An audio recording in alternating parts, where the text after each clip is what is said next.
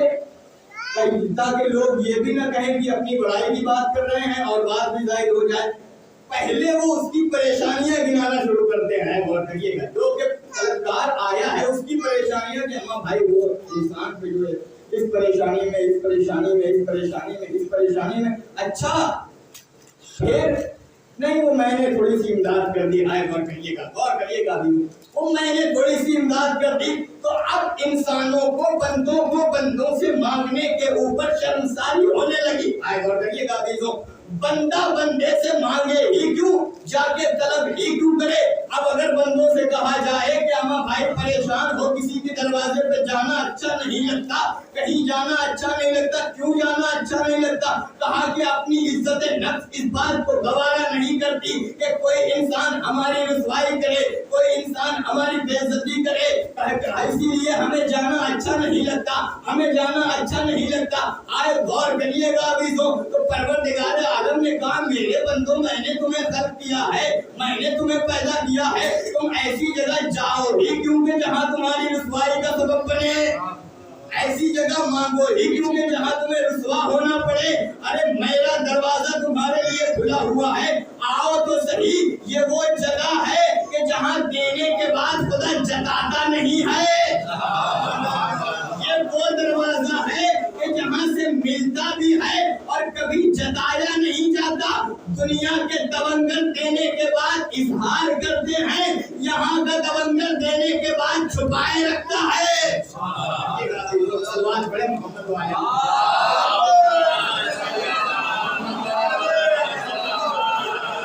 اور فقط اس کو ہی نہیں چھپائے ہوئے ہیں بلکہ وہ تو ستار العیوب ہے، عیبوں کو چھپانے والا ہے۔ آئے غور کریے گا، آپ سے کہیں گے کیسی بحث لے کے بیٹھ گئے، میں یہ بھی سن لیجیے، کبھی کبھی توحید کی باتیں ہیں، خدا کی معرفت دیکھیں تو صحیح، وہ تو ستار العیوب ہے، عیبوں کو چھپانے والا ہے، اگر ایک عیب بھی ظاہر کر دیتا، کتنا بڑا عیبوں کو چھپانے والا ہے، جو ہمارے بارے میں وہ جانتا ہے وہ خدا کی قسم کوئی نہیں جانتا، وہ تو سب دیکھ رہا ہے۔ آج دنیا نے ترقی کر کے جگہ جگہ پر کیمرے لگوا کے یہ لکھوا دیا ہے کہ آپ کیمرے کی نگاہ میں ہیں، آپ کیمرے کی نگاہ میں ہیں، آپ یہ کام نہ کیجیے، آپ کیمرے کی نگاہ میں ہیں۔ اما اس نے تو روز اول سے ہی اپنی آنکھیں تمام عالم کے اوپر بچھائی ہوئی ہیں، ذرا ایک بار غور کر لیتے کہ آپ اس کیمرے کی نگاہ میں ہیں تو اس کیمرے سے ڈرنا نہ پڑتا،